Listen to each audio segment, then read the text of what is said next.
Pues que el Señor me les bendiga, hermano. Gracias a Dios que ahora tenemos la bendición de que estamos comenzando puntual y sin las fallas técnicas que tuvimos la semana pasada.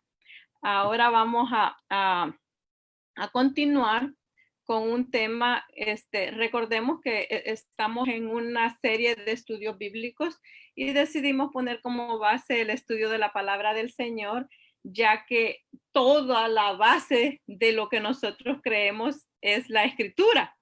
Entonces, no podemos nosotros estudiar acerca de Jesús, estudiar acerca de Dios, acerca del Espíritu, acerca de la iglesia, acerca de las promesas, si no estudiamos lo que es la palabra del Señor y cómo esta ha sido dada o llegada a nosotros, y que nosotros realmente entendamos y comprendamos de dónde viene la misma y por qué el Señor le plació dejarnos este libro sagrado a nosotros. Amén. Así que vamos a continuar ahora con lo que es la doctrina de la inspiración. La semana pasada estuvimos estudiando acerca de la Biblia es la palabra de Dios. Y no nos estamos saliendo del tema, estamos dentro de las mismas 4 o 5 enseñanzas que vamos a dar de lo mismo de la palabra del Señor, poniendo esto como base a los demás estudios que vamos a tener.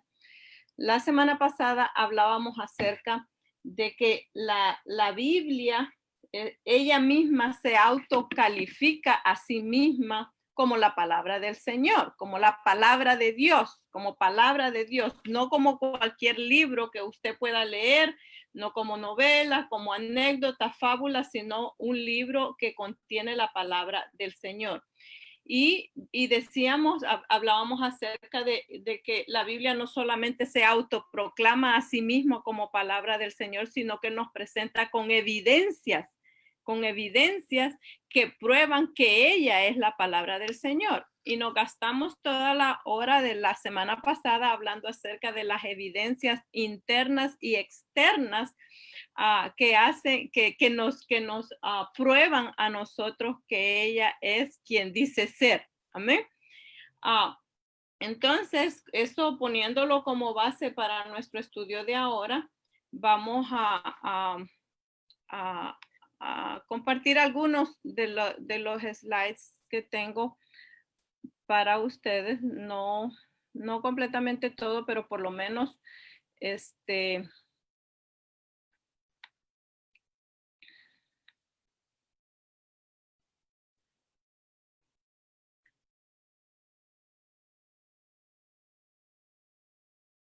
inspirada por Dios. Quiero que abramos nuestras escrituras en 2 de Timoteo 3, 16 y 17, un verso bien común que todos estoy segura que lo conocemos, que lo hemos leído infinidad de veces, y que será nuestra base para esta noche, ya que de lo que vamos a hablar es acerca de la doctrina de la inspiración y por qué es necesario que nosotros entendamos lo que ella es, lo que significa. Entonces, si abrimos segunda de Timoteo.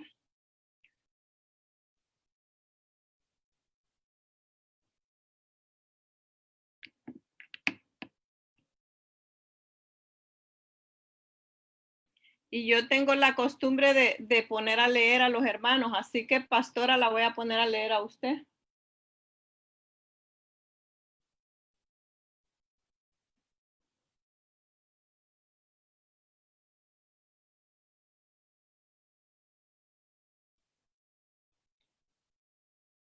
¿Sí, pastora? ¿Puede leerlo? No le escuchamos.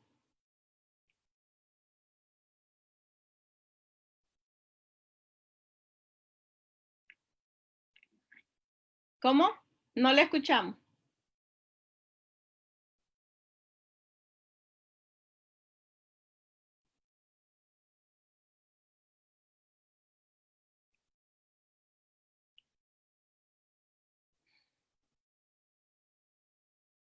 Ok, Si no lo leo yo en este momento para que no nos atrasemos, dice, toda la escritura es inspirada por Dios.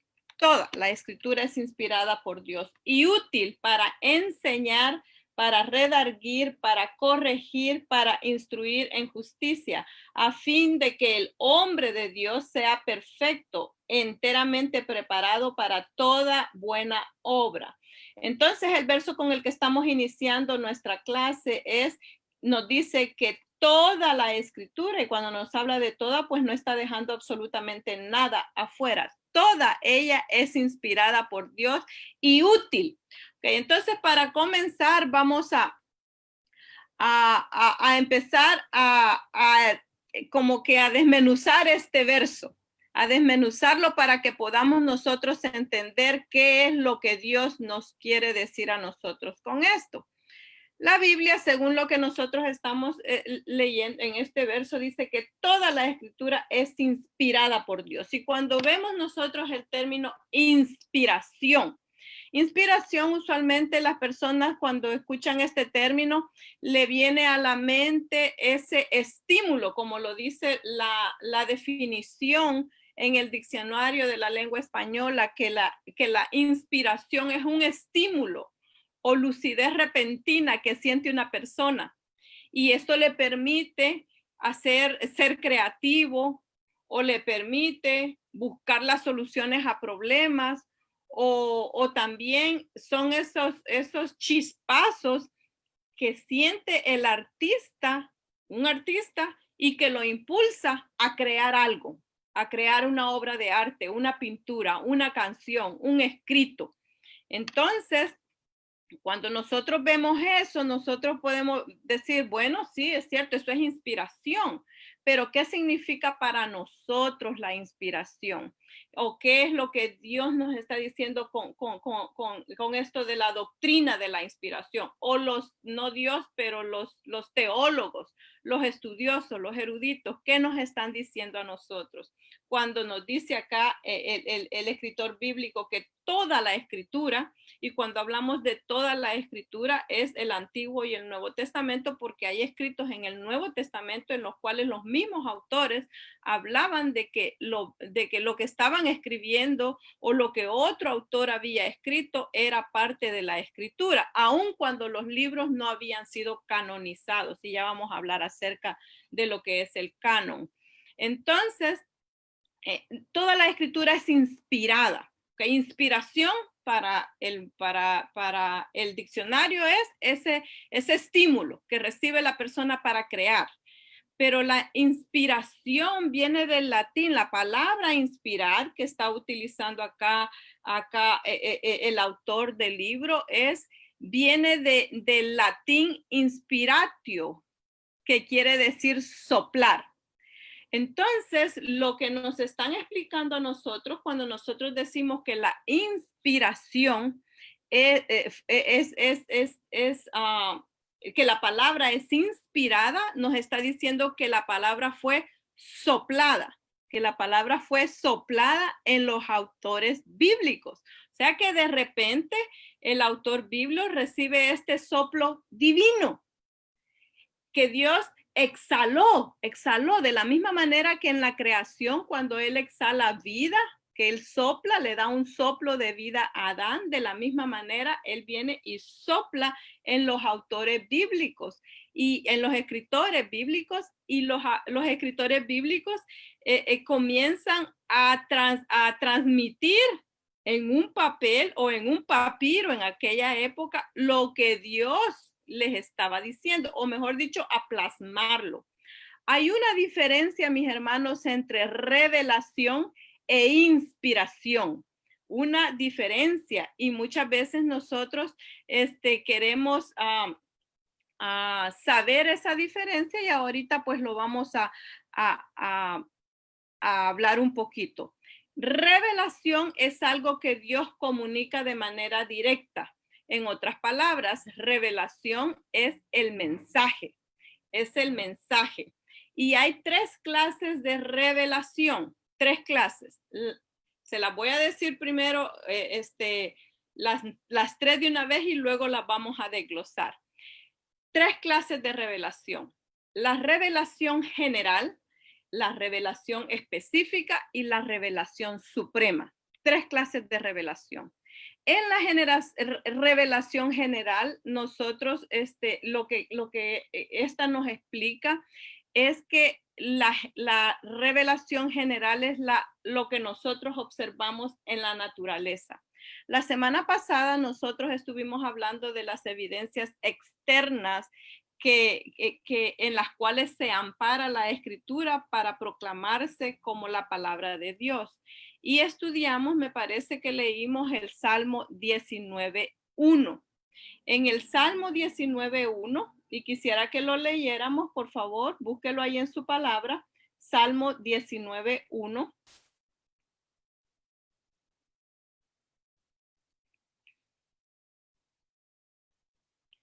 El Salmo 19:1 nos dice, los cielos cuentan la gloria de Dios y el firmamento anuncia la obra de sus manos.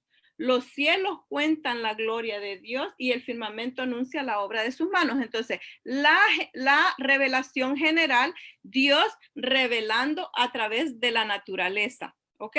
Entonces, la revelación general, nosotros, cada vez que usted sale de su casa, cada vez que usted camina, cada vez que ve a sus hijos, cada vez que ve a su esposo, usted podrá decir, bueno, ¿quién lo hizo? Tuvo que haber habido un diseñador.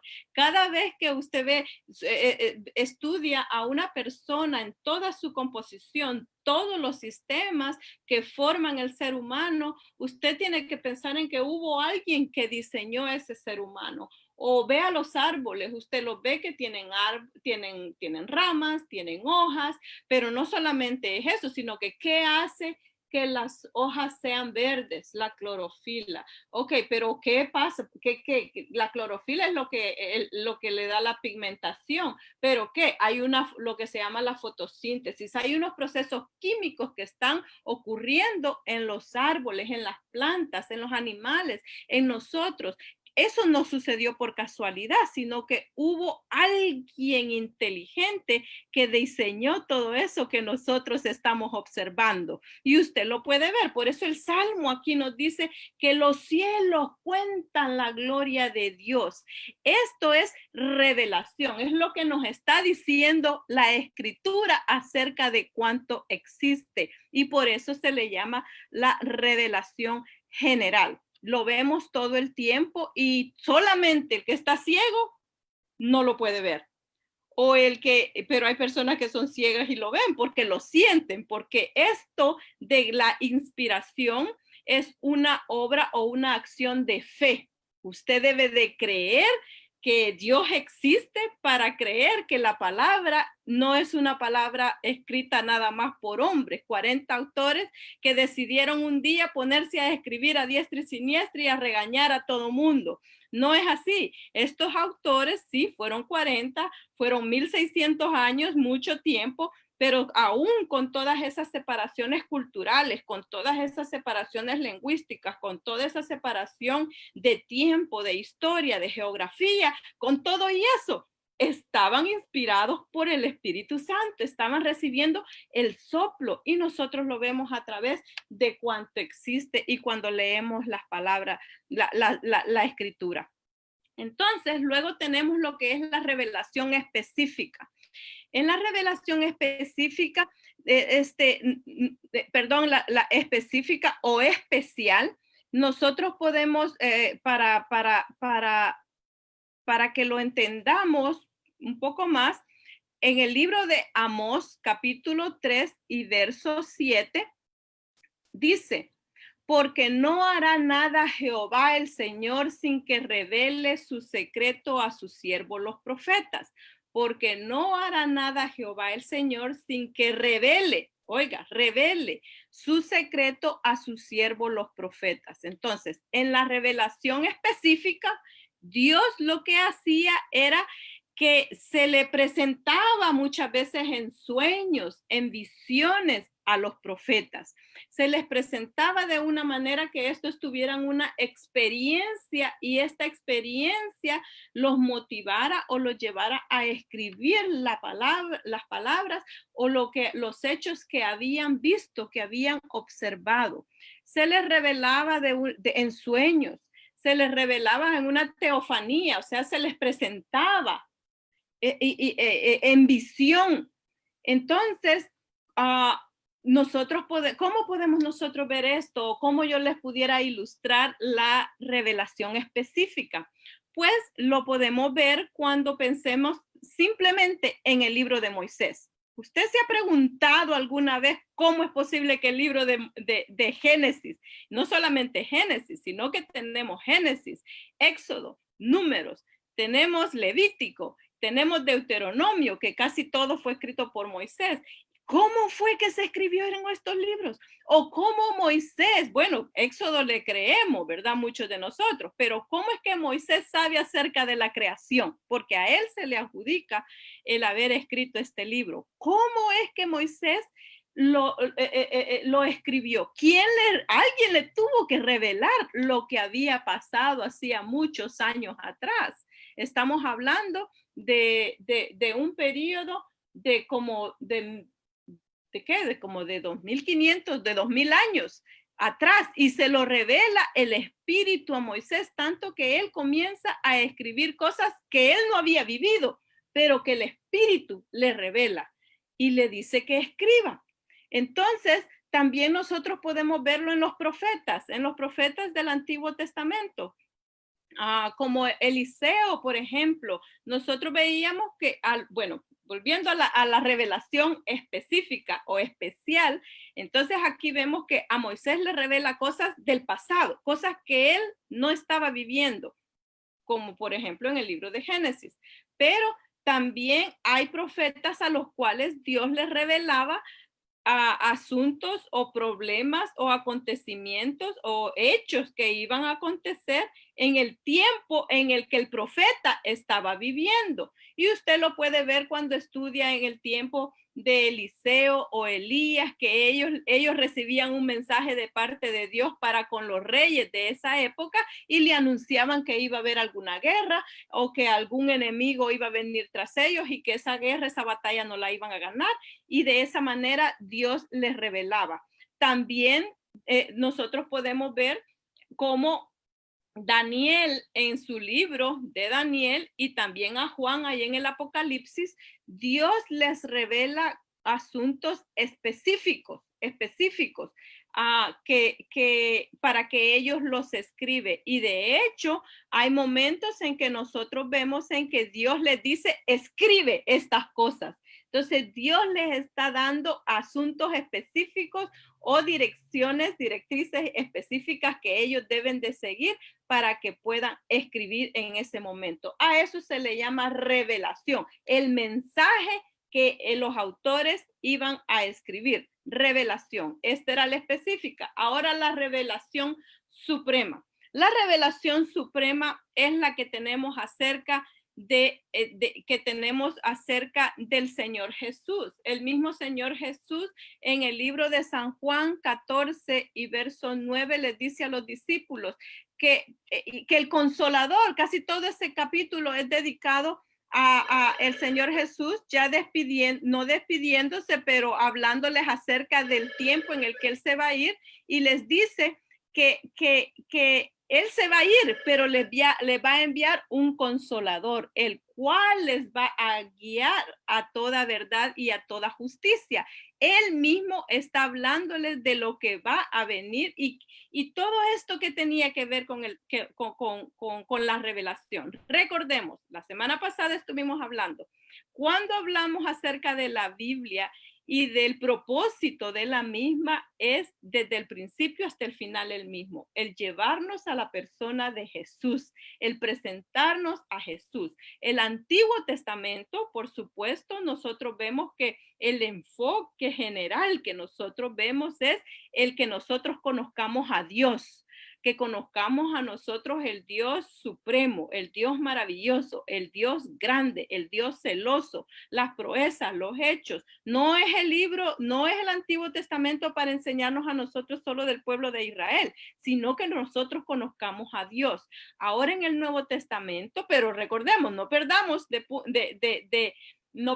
mira que desde Génesis nos está anunciando al Salvador y nos lo sigue anunciando a través de todos los libros de la Biblia hasta llegar al Nuevo Testamento, en el cual nosotros podemos entender que todo lo que Dios está revelando es acerca de la persona de Jesús. Es acerca de la persona de Jesús. Y no perdamos de vista eso. Muchas veces, especialmente nosotros, los que de alguna manera estudiamos la Biblia para presentar una clase, cuando estamos haciéndole exégesis o estudiando un texto de la Biblia, perdemos de sentido que casi toda la Biblia, porque hay unos libros, por ejemplo, el libro de Esther en ningún momento menciona acerca de Jesús, nosotros no lo encontramos ahí, pero la Biblia en general es cristocéntrica y el mensaje de nosotros debería de ser cristocéntrico y no movernos hacia ningún lado, sino que el fin y el propósito de todo lo que nosotros hacemos y lo que la Biblia nos indica y el mensaje de ella, por eso es que la revelación es suprema, porque está hablando de alguien que es supremo. Alguien que estaba en su trono de gloria y descendió a la tierra y dejó todo aquello por nosotros. Entonces, esa es la revelación suprema. Entonces, acordémonos, estamos viendo la diferencia entre revelación y inspiración. Ahora, la inspiración no es el mensaje es la revelación. La inspiración no es el mensaje, sino que es el proceso mediante el cual el mensaje se prepara para ser comunicado. Es el proceso mediante el cual el mensaje se prepara para ser comunicado. ¿Qué quiere decir esto? Que la mente del autor, todos sus sentidos son dirigidos por el Espíritu Santo para que siga las directrices y que escriba lo que Dios le está soplando, lo que Dios le está diciendo. Hay algunas tensiones con respecto a esto, como lo hay en todo. Si hablamos de religiones, usted sabe que de religión, de dinero de religión, de partidos políticos, de fútbol y de dinero es mejor no hablar porque nos metemos en problemas. Pero en este caso, y porque siempre hay tensiones, siempre hay 2 posiciones o 3 posiciones y casi nunca vamos a ver un ganador.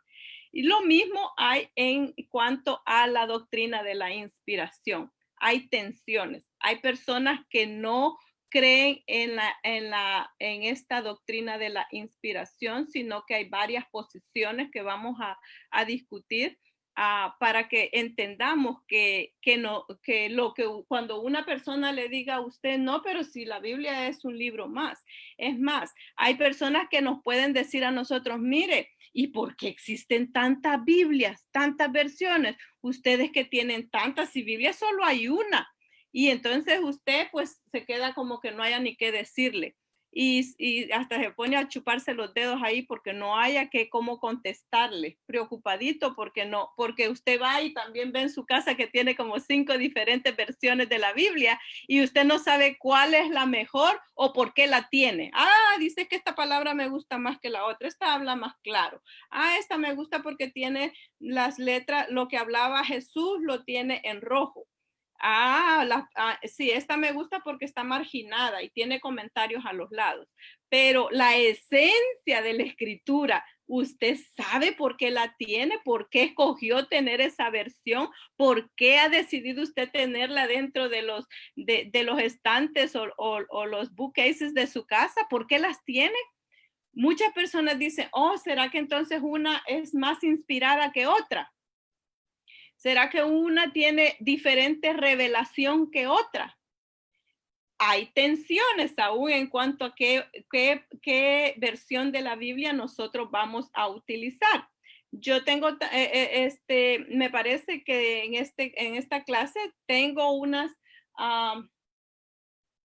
no sugerencias, sino que parte del estudio es el que les toque un poquito acerca de las diferentes versiones y por qué unas son más confiables que otras. Porque hay de todo, hermano. Yo cada vez que hablo con una persona del Rincón Cristiano que nos proveía libros para el instituto, cada vez que le hablo, lo primero que ella hace es, hermana Ana, ¿y usted ya sabía que tenemos ahora una Biblia que tiene las letras así, así, así? Mire que le va a gustar y que no sé qué. Y entonces yo, no, hermano, está bien, gracias, porque tenemos que ver cómo nos dirigimos para poder comprar una Biblia y hacerla parte de nuestra biblioteca privada. Amén. Entonces, inspiración.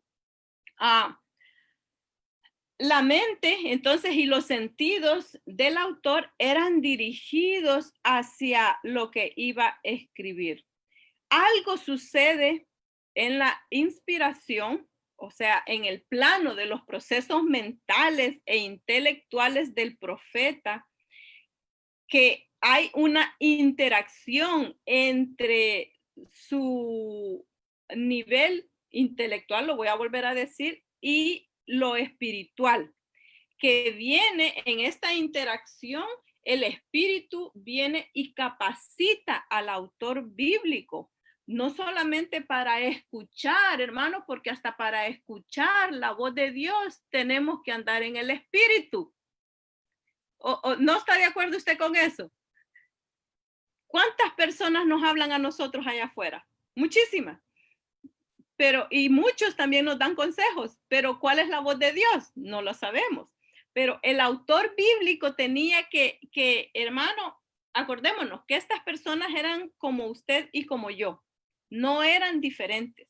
De hecho, habían personas que eran, como decía la Biblia en el Nuevo Testamento, del vulgo, personas que no tenían un alto nivel intelectual. No vemos muchos autores intelectuales. De hecho, nosotros sabemos que Amós era un boyero. ¿Qué es un boyero? Una persona que anda arriando los bueyes. Él andaba, era en el campo, sembrando la tierra, arando la tierra, y de allí Dios lo saca y lo manda a que sea un profeta de Dios. Amén. Entonces, Dios los escoge y sucede un cambio en el autor bíblico para poder plasmar en un lienzo, en un escrito, lo que Dios le estaba diciendo. O vamos a decir manuscrito, porque el manuscrito era lo que se escribía a mano, manuscrito, ¿ok? Entonces eran manuscritos lo que ellos hacían, en ellos plasmaban lo que es la palabra de nuestro Dios. Entonces, ocurre esta interacción entre carne y espíritu. Oiga, le digo carne y discúlpeme, para muchos es ofensivo, pero somos carne, humano, entre humano y espíritu, y lo capacita para escuchar la voz de Dios, para ver cosas que Dios quiere que se plasmen en un lienzo, y también para entender el mensaje divino que está siendo comunicado. Muchos autores de la Biblia, y usted lo habrá leído en algunas porciones, no entendieron lo que el Espíritu les estaba revelando.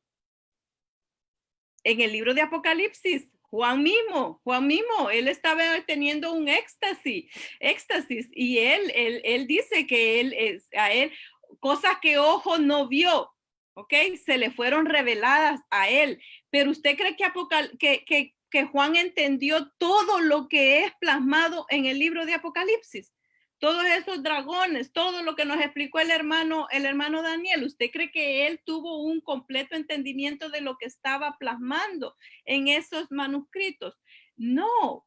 ¿Por qué? Porque así muchas veces la inspiración le mandaba al autor que escribiera nada más y que las cosas se nos iban a ser reveladas a nosotros después. Amén. Y aún hay cosas que nosotros sabemos que vamos a llegar un día y le vamos a tener que preguntar al Señor, Señor, ¿y aquí qué pasó? ¿Qué era lo que nos querías decir con esto? Amén. Entonces, oiga bien, en el libro de Daniel, capítulo 7 y verso 7, Daniel 7:7.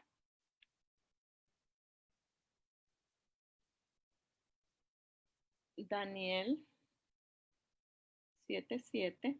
Y realmente ese capítulo de Daniel es todo, es bien rico, así como el Salmos 19, que es desde el 1 hasta por ahí el 11 y el 12, y estuvimos estudiando la semana pasada los cambios que la palabra del Señor produce en el ser humano, que son cambios internos, pero que nosotros los que podemos observarlos, podemos verlos, los que están alrededor nuestro los pueden ver. Y acá en el libro de Daniel, en el capítulo 7, vemos lo siguiente. Lo leo. Sí, por favor. Luego, en mi visión de esa noche, vi a una cuarta bestia aterradora, espantosa y muy fuerte. Devoraba y aplastaba a sus víctimas con enormes dientes de hierro y pisoteaba los restos bajo sus pies. Era diferente de las demás bestias y tenía 10 cuernos. Ok. Esta es versión traducción viviente. Amén, hermana, gracias.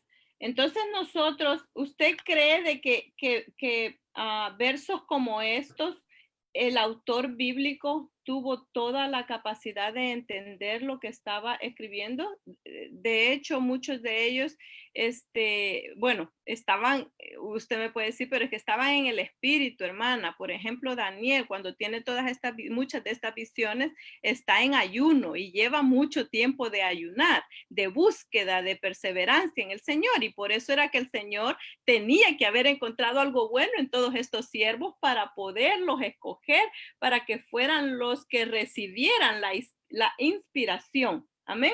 Entonces, seguimos.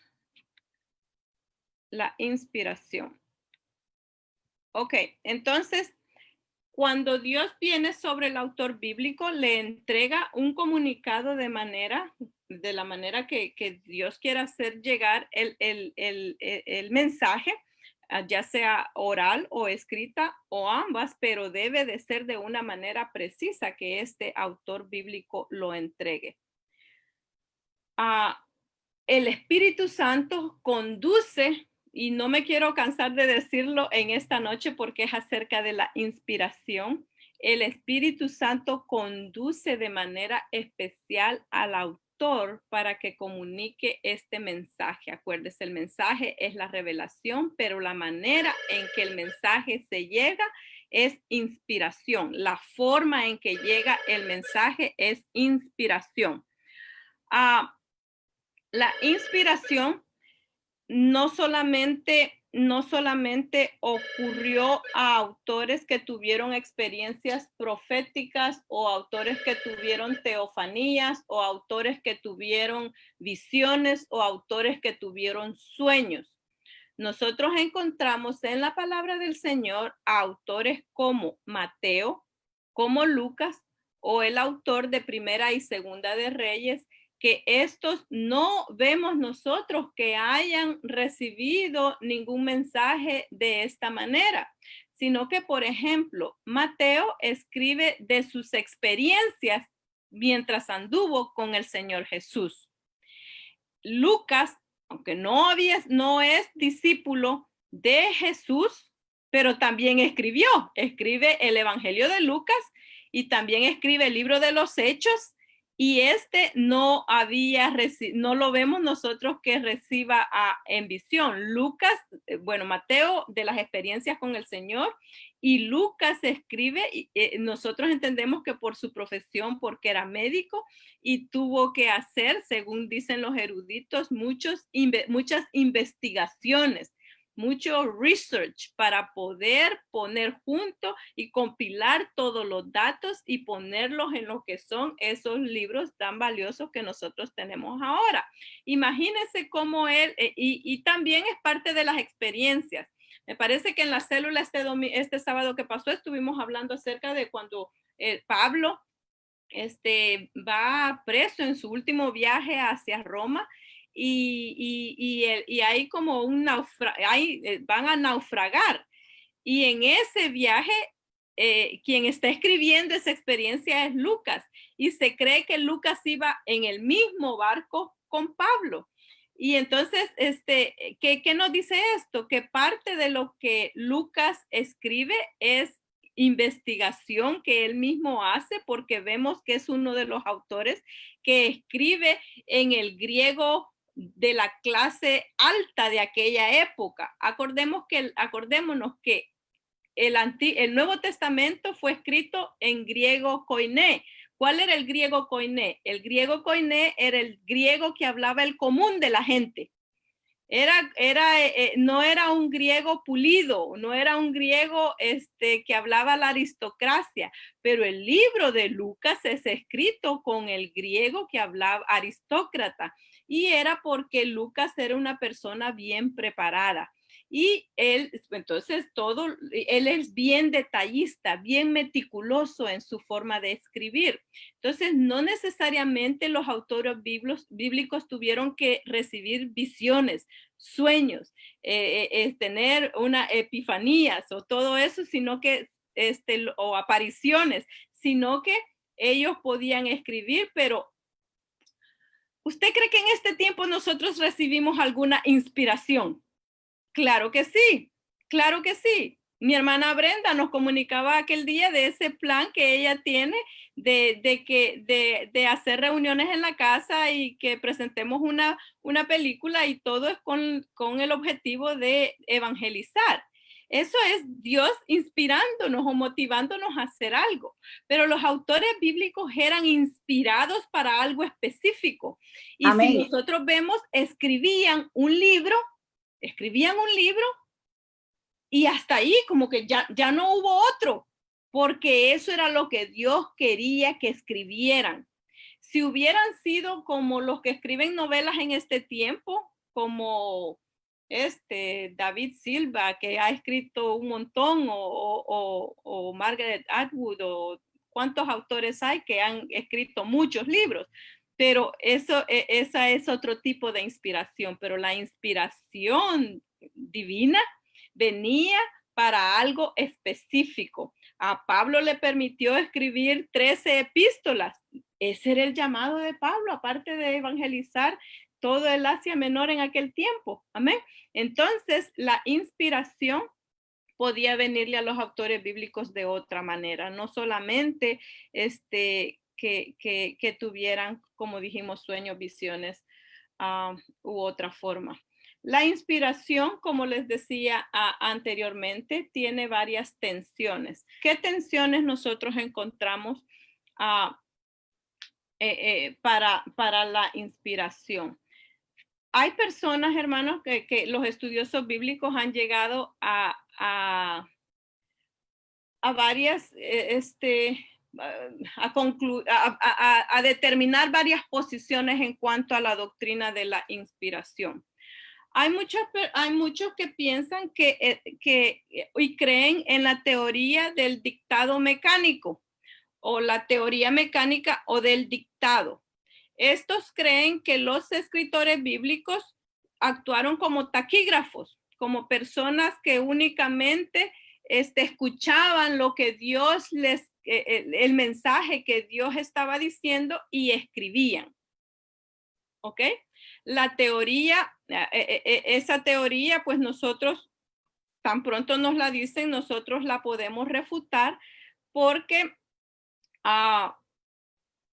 según el concepto de la inspiración, sí, Dios utiliza al ser humano, pero no solamente como un instrumento para que escriba. Dios no es de esa manera.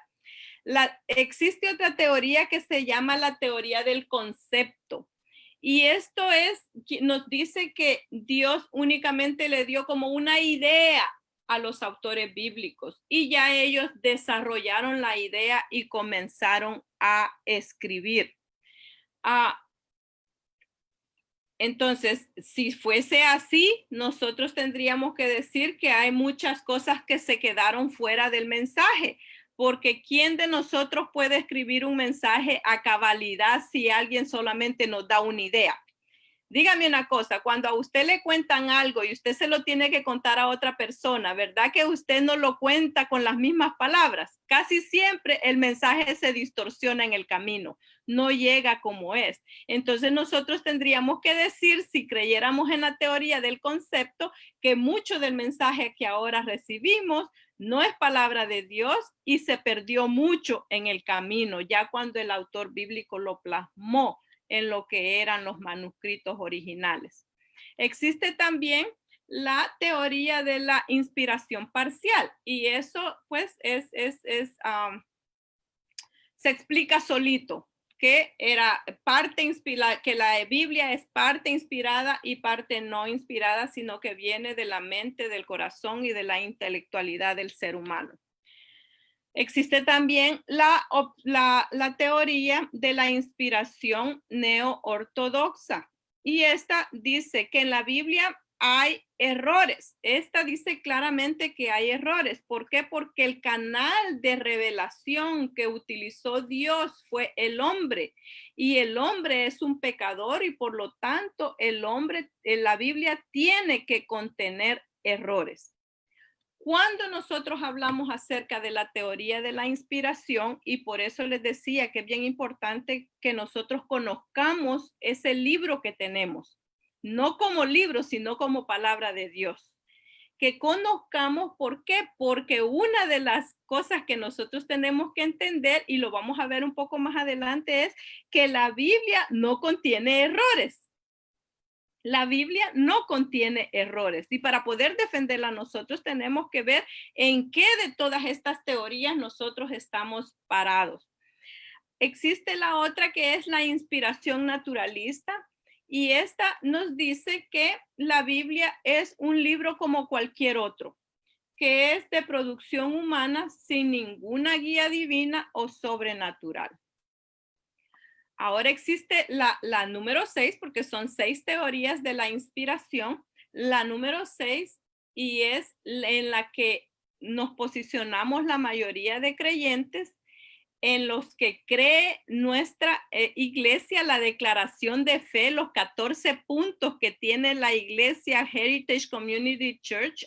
Yo no sé si usted los ha leído, yo no sé si los tiene, si no los tiene, lo invito a que pida una copia ahí en la iglesia, pero el punto número 1 de la declaración de fe dice que nosotros creemos en la posición en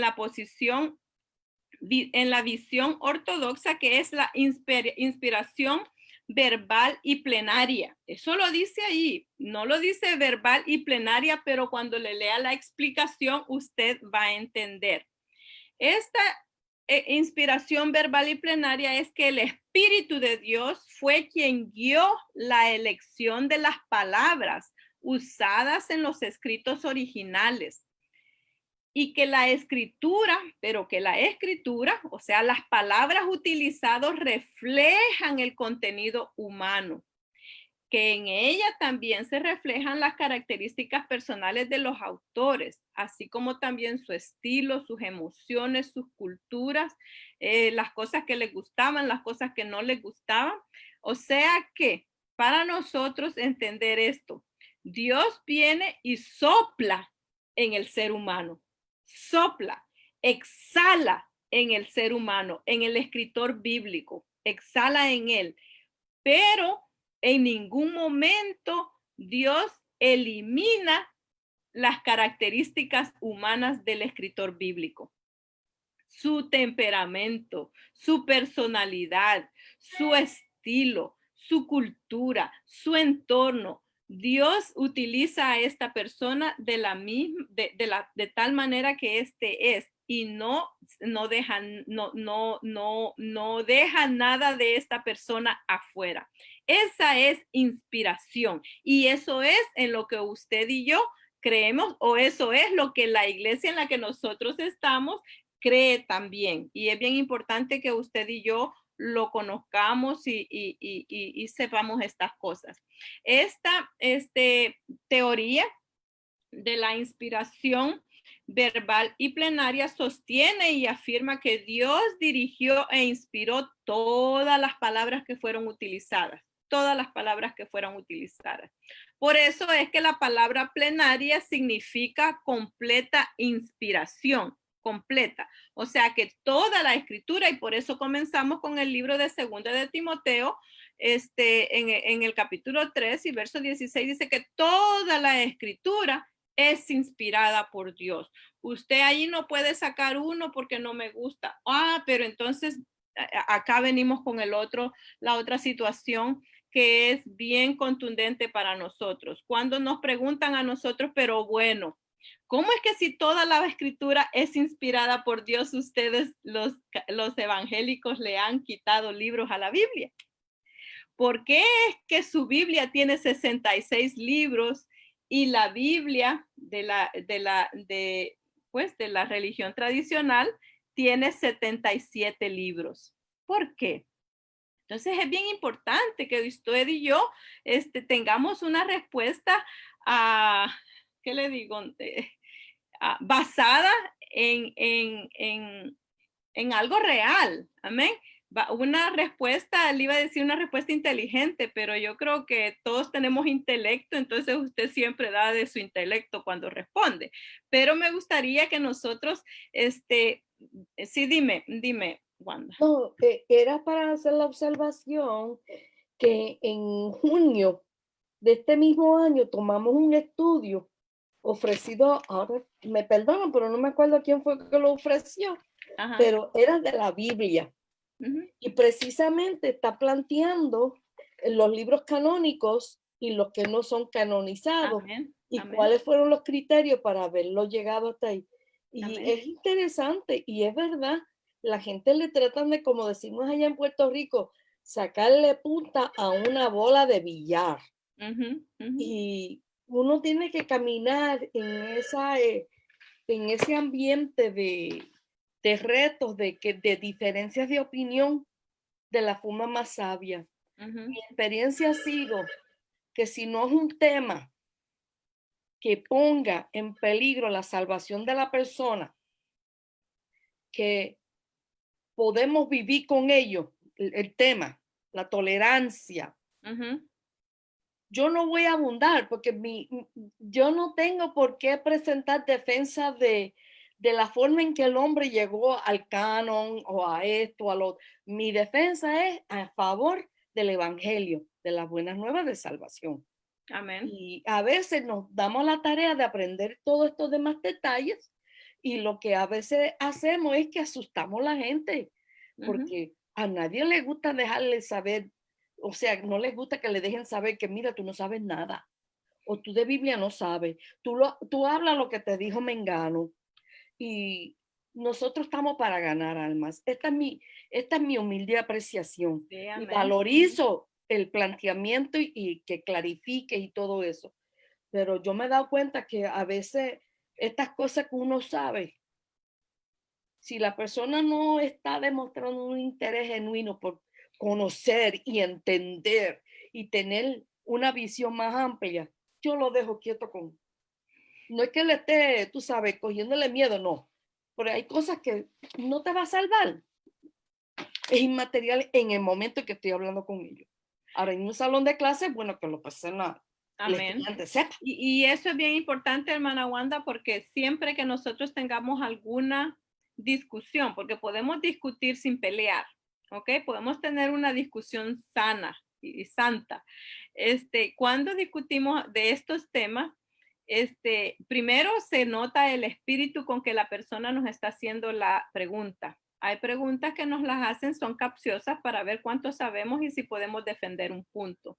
Cuando nosotros encontramos que hay malicia, que hay mala intención, podemos, la sabiduría de Dios, acordémonos, acabamos de estar estudiando los frutos el fruto del Espíritu, entonces eso es bien importante, templaditos, tranquilos, no hay problema, pero si la persona nos está pidiendo información y es una persona que nosotros sabemos que no lo está haciendo con la mala intención de traer una discusión negativa o que el outcome al final el objetivo no va a ser bueno, entonces si la persona, nosotros detectamos que lo hace porque quiere saber y es genuino el interés, adelante. Entonces, porque yo tengo muchas personas así. Tengo personas que las estoy evangelizando desde toda mi vida y todo el tiempo me están preguntando algo acerca de la Biblia. Y yo todo el tiempo le contesto de acuerdo a lo que he entendido. No se sienten ofendidos ni yo me siento ofendida, cada uno en su lugar, pero contesto las preguntas con respecto a lo que he entendido. ¿Por qué? Porque soy responsable de lo que sé. Acuérdese, el que más sabe, más se le va a demandar. Entonces, soy responsable de sembrar la semilla y dejarla, pero no a contender. Entonces, ¿qué pasa con esto? Si usted y yo vamos a hablar y acordémonos que la mayoría de personas que nosotros evangelizamos vienen de la religión tradicional. Usted y yo, bueno, yo no sé, quizás hay muchos acá que nacieron en el evangelio y bendito Dios por eso. Pero muchos de nosotros venimos de la religión tradicional y no nos gusta que nos vengan a hablar mal ni a nosotros de lo que nosotros creemos, ni a ellos de lo que ellos creen. O sea, tenemos que ver si lo que estamos pisando es tierra movediza. Amén. Y acordémonos que nadie, hermano, llega al Señor si nosotros le empezamos a garrotear y todo eso. No. Entonces, en cuanto a cuántos libros, nosotros sabemos que la Biblia nuestra, y esto, acuérdense que anteriormente yo le hablaba acerca de las tensiones que existen. Esta es una de ellas, ¿ok? Y nosotros debemos de entender lo siguiente.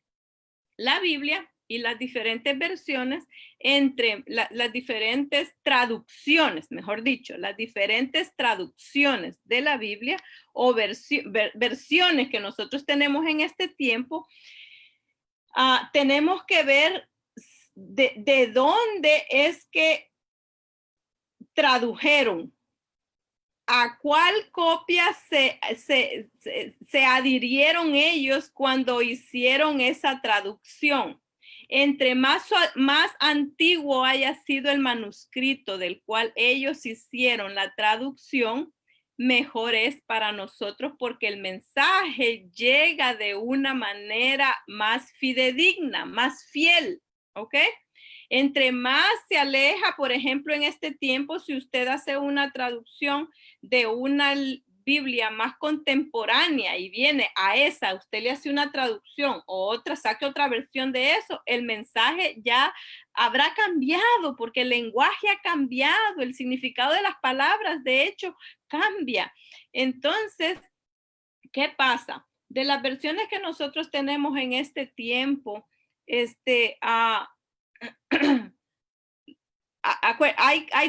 varios conflictos. Uno de ellos es los libros. ¿Por qué nosotros tenemos 66 libros y la Biblia católica, por ejemplo, tiene 77 libros? ¿En qué momento se efectúan todos estos cambios? Nosotros, los que hemos entendido, lo que hemos leído, podemos entender de que antes las primeras traducciones, o sea, la Septuaginta, que es la traducción más antigua que se conoce, aunque vamos a hablar de los rollos del Mar Muerto, estuvimos hablando la semana pasada, pero la Septuaginta es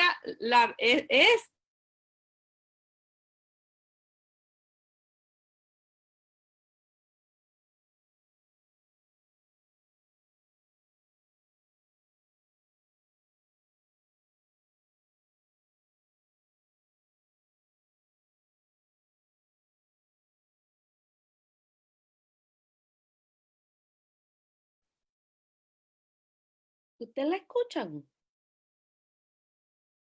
No, no, creo que es su computadora. Oh.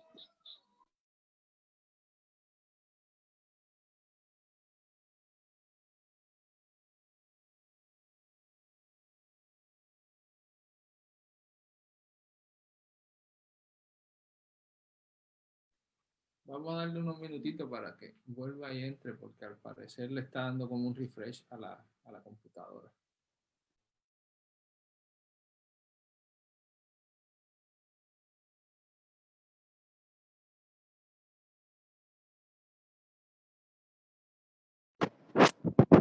¿Qué pasa? ¿Se fue?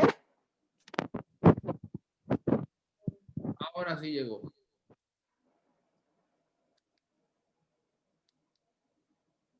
Aquí estoy de regreso, perdón, el internet se cayó aquí. Entonces, estamos hablando, los libros del canon, hermano. Canon quiere decir regla de medir, ¿ok? Una regla que se utilizó para medir cuáles libros eran inspirados y cuáles libros no eran inspirados, ¿ok? Entonces, partiendo desde allí, nosotros podemos ver que por qué es que por ahí en el tiempo de la Reforma, ¿ok? En el tiempo de la primero allá en el año 300 se decide cuáles son los libros que van a formar el Antiguo Testamento.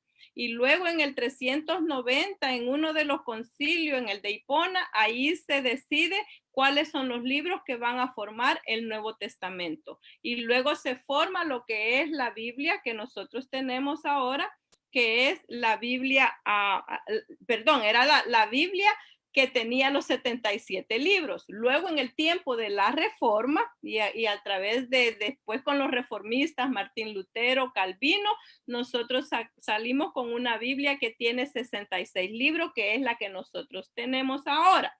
Ahora, ¿por qué los otros libros no son considerados inspirados?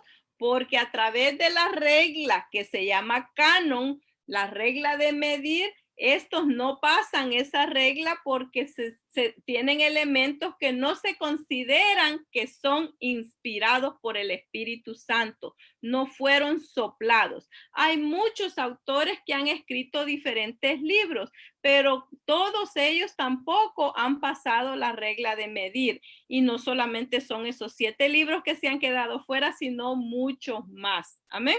Entonces, y usted podrá decir, no, pero es que esa regla es para nosotros, pero nuestros hermanos que tienen la Biblia con 77 libros se sentirán mal por eso, pero por eso les decía anteriormente, esto de la inspiración es algo de fe. Usted debe de creer para que usted pueda comunicarlo a otras personas y hablar acerca de la teoría de la inspiración. Amén. Entonces, nosotros podemos ver también que los reformistas tuvieron varias posiciones en cuanto a las teorías. Martín Lutero decía que la Biblia, en la Biblia hay que descubrir el canon dentro del canon, o sea, la inspiración dentro de la inspiración. ¿Quién era la inspiración para Martín Lutero? Cristo. Cuando nosotros dejamos a Cristo fuera, decía él, eso tenemos nosotros que escudriñar la escritura desde el Génesis hasta el Apocalipsis y buscar y sacar todos esos pasajes en los cuales podamos encontrar a Cristo. Pero Calvino, otro reformador, decía que toda palabra que está en la Biblia está inspirada por Dios. Toda escritura está inspirada por Dios. Y nosotros luego lo vemos de que a pesar de que Martín Lutero decía de que sí había inspiración, pero que habían textos que hablaban solamente de Jesús y que estos eran lo que se debía de extraer. Y con todas estas tensiones que ellos tienen, llegan a presentarnos lo que nosotros tenemos ahora, que son estos 66 libros de la Biblia. Ahora, ¿cuál es cuando nosotros creemos y vamos volviendo siempre al punto de la inspiración y la número 6 que hablábamos anteriormente, que es la que usted y yo creemos, que es la verbal y plenaria, que creemos en que toda la escritura es inspirada por Dios, debemos de entender dos cosas. Una de ellas es que esta inspiración nos dice que usted y yo debemos de creer en la inerrancia de las escrituras. ¿Qué es la inerrancia de las escrituras? Escrituras es que toda la palabra del Señor es fiel o es verdadera. No hay error en ella, no lo hay. El momento que usted dice que tiene alguna duda de lo que hay en la palabra del Señor, entonces usted está dudando de lo que Dios ha escrito o lo que Dios le inspiró a los autores bíblicos. Y tenemos que tener eso bien claro. Y la otra que tenemos que tener bien claro es en la infalibilidad de la palabra del Señor. Que la palabra del Señor es infalible, no falla. No falla. Todo lo que dice es revelación de Dios, es verdad, es el propósito de Dios y todo lo que está escrito en ella es verdad. Y estas son dos de las áreas en las cuales la visión ortodoxa o la verdad o la verbal y plenaria se amparan en que la palabra es infalible, que es precisa, es inmune de todo error y que no y que es inerrante. Nosotros encontramos en la palabra del Señor algunos textos que pueden sonar a nosotros como que, bueno, pero ¿y esto? ¿Será que Dios inspiró ese verso de la Biblia?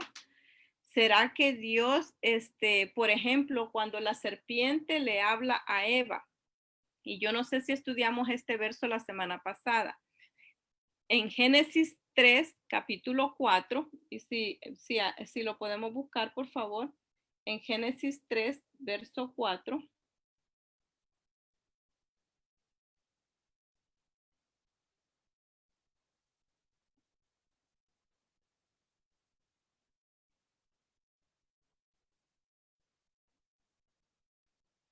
Génesis 3, verso 4, dice,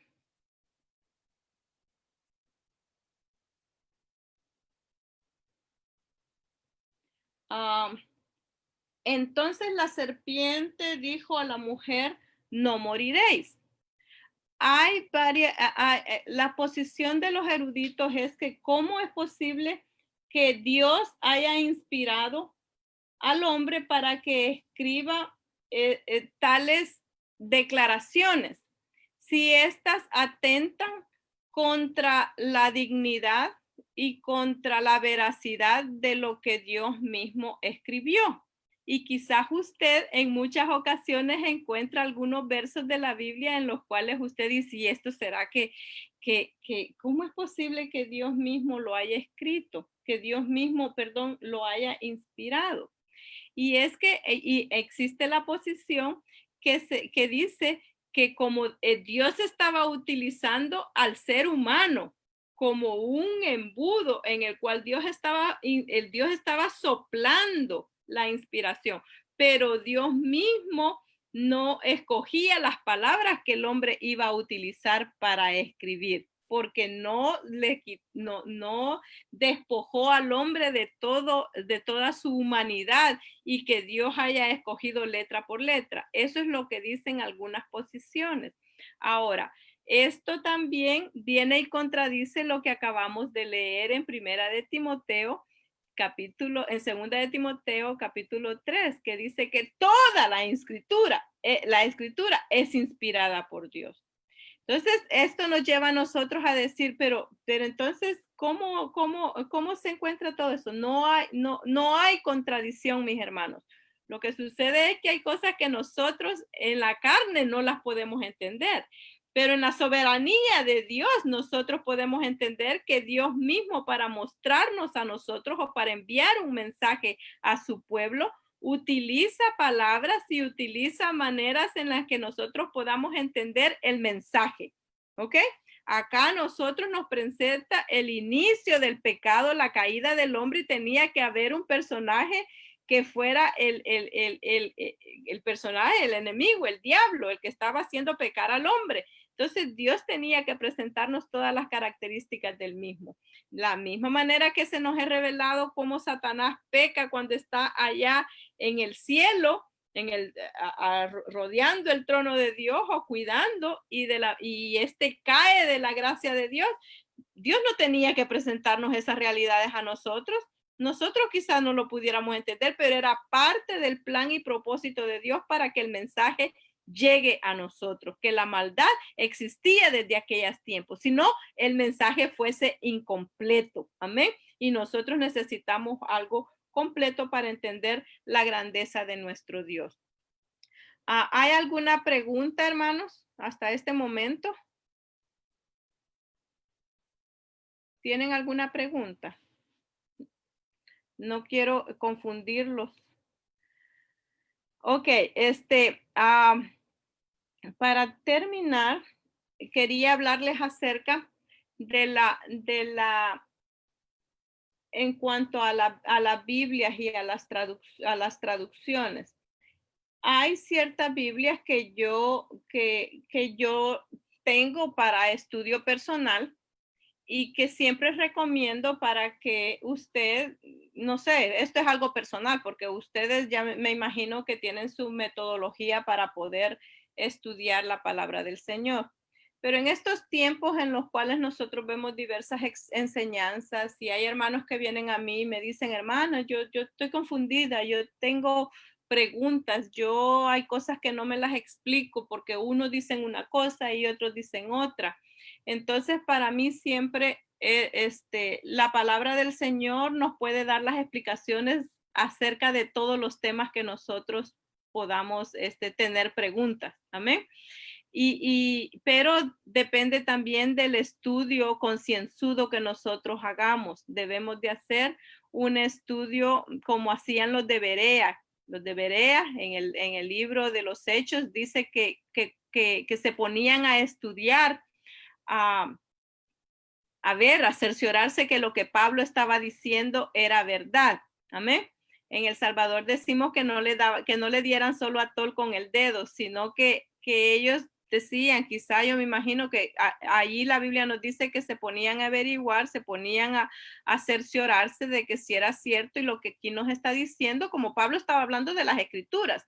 Entonces yo me imagino que ellos se iban al Antiguo Testamento a verificar que lo que estaba diciendo Pablo era cierto. Amén. Pablo citaba continuamente las escrituras en sus predicaciones. Entonces yo siempre recomiendo que cuando nosotros estudiemos y tengamos dudas, nos vayamos a versiones de la Biblia diferentes. No nos enfrasquemos únicamente en la Biblia que nosotros tenemos, la que nos es conocida, la que me gusta más el lenguaje, sino que tengamos Biblia y también esas Biblias de estudio. Las Biblias de estudio muchas veces traen explicaciones que son las que el autor quiso dar. Es lo que el autor entendió. Amén. Pero hay Biblias de estudio que sí, lo que traen es una referencia a otros versos de la Biblia que tienen que ver con el tema que usted está estudiando. Pero como nosotros no sabemos hebreo y yo no sé cuántos de ustedes lo saben, hay Biblias, por ejemplo, la Biblia, la Peshita, no sé cuántos la tienen, pero la Biblia Peshita, es una buena traducción porque el lenguaje es claro, directo, sencillo. Y esta es una traducción de la Biblia antigua que estaba en arameo y ha sido ahora traducido al lenguaje actual. Es bonita porque no deja la elegancia del lenguaje de aquella época, o sea, del arameo. Y antes existía solo el Antiguo Testamento, ahora existe el Nuevo Testamento en español y tiene palabras que se acercan más a las traducciones más antiguas que existían o a los manuscritos más antiguos. También es bueno que tengamos la Biblia Jerusalén. La Biblia Jerusalén es una Biblia católica, contiene los 77 libros, los 7 libros que les decía anteriormente, que son los deuterocanónicos, Y esta Biblia es muy interesante, hermano, porque esos libros es necesario que nosotros los leamos. Si nosotros estamos en este andar y enseñando y predicando y somos portadores de la verdad, debemos de conocer lo que hay en esta Biblia. Amén. Y es buena para tenerla, para hacer un estudio concienzudo de la palabra del Señor. También está la Biblia, la Reina Valera de 1960, que es la que nosotros más utilizamos. El lenguaje no es actual, pero es basada en manuscritos antiguos y a muchas personas no les gusta. La lee y no le entiende. Es más, a veces hay palabras que no las podemos pronunciar, pero es bueno que usted cuando estudie la tenga para que vean. Ahora también en el internet tenemos lo que se llama la Biblia paralela. Y usted escribe un verso y la misma Biblia le extiende a usted una variedad de textos bíblicos, de versiones de la Biblia.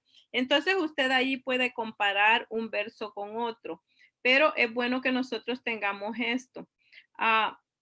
Luego, si usted pues es una persona que le gusta acercarse más, en este tiempo se encuentra una Biblia que se llama la Biblia hebraica. Y esta es la que están utilizando en este tiempo muchas personas que están estudiando lo que son las raíces hebreas. Y es bien interesante que esta Biblia se está haciendo bien popular porque hay muchas personas que está creyendo en que hay que volver a la senda antigua, y allí nosotros encontramos que ya, y esto, hermano, es otro punto bien interesante, que hay personas que a través de estos estudios de la Biblia y a través de tener estas versiones han llegado a entender o creer que se debe de volver a utilizar también el lenguaje antiguo, no solamente los manuscritos antiguos, sino el lenguaje antiguo. Por eso es de que a Dios le dicen Yahweh, a Jesús le dicen Yeshua, al Espíritu Santo algo Hakodesh, no me acuerdo cuál es la primera palabra. Entonces, pero y la Biblia es la Torah, porque también hay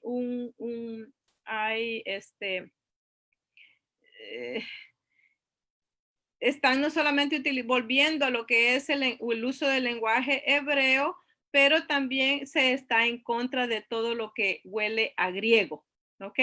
A griego o helenismo, que es lo que nosotros en este tiempo tenemos en nuestras traducciones. Entonces es bien importante que usted analice todo eso y que vea que todos estos son elementos externos, pero vaya a buscar la esencia del mensaje. ¿Qué es el mensaje que Dios envió? Eso es revelación.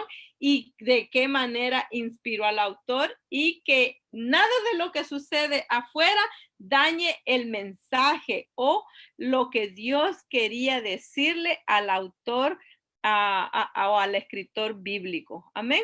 Eso es inspiración, mis hermanos. ¿Tienen alguna duda o pregunta hasta este momento? No. Un comentario. Precisamente la Biblia hebrea están muy en moda. Tengo una cuñada que de una iglesia pentecostal ahora está perseverando en una iglesia mesiánica. Sí. Donde lo que usan es lo que usted está mencionando. La Pashita, la Torá, están utilizando los nombres antiguos, que yo traté de leer material y escuchar unos videos que ella me envió. Yo no podía entender la mitad de lo que decía el pastor. Y ellos no le llaman pastor, le llaman raw, algo así.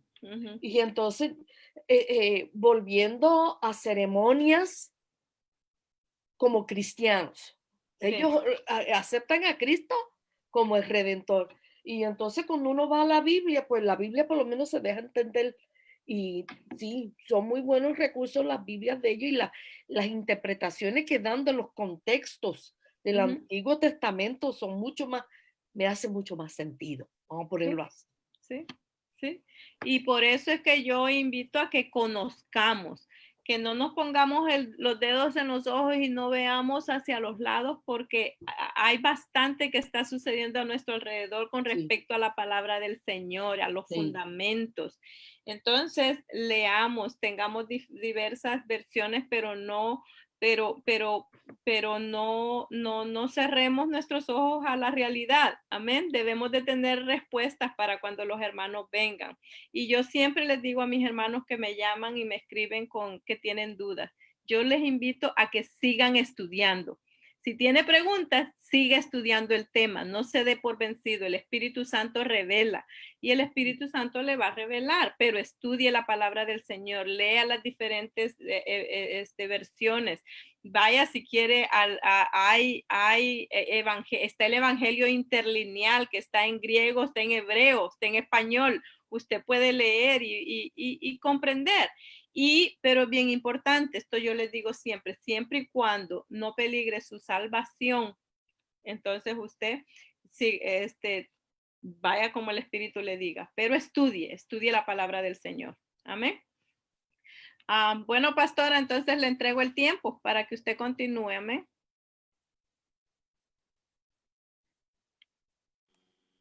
Dios me los bendiga, hermano. Tremendo estudio, ¿verdad? Para pensar y meditar en lo que hemos aprendido en esta noche.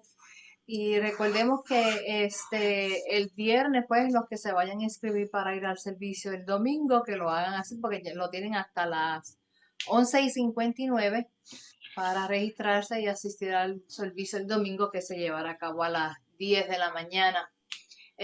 También nosotros las damas y los caballeros, hay un grupito muy bueno que está siendo fiel al Señor y nos estamos levantando a las 4 de la mañana los lunes, miércoles y viernes para orar al Señor, para interceder y para presentar muchas peticiones. Así que todo el que quiera unirse, pues ahí estamos ahí esperando porque otros hermanos y otras hermanas también se unan a nosotros. Amén.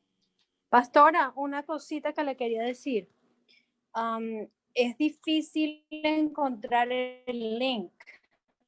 ¿Quién es encargado de compartirlo? Porque muchas veces yo me he levantado y me he preguntado y nadie me contesta. Otras veces ha sido... Okay. María, yo me voy a encargar de ahora en adelante de enviarte el link directamente. ¿Ok? Gracias, hermano, de verdad. Por favor, lo único que necesito es que me corrobores aquí en el chat, si te es posible, el número tuyo de teléfono para saber si es el mismo, para la hora de yo enviarlo por WhatsApp no tener problema. Déjame buscar el teléfono rapidito. Por supuesto. Gracias, hermano.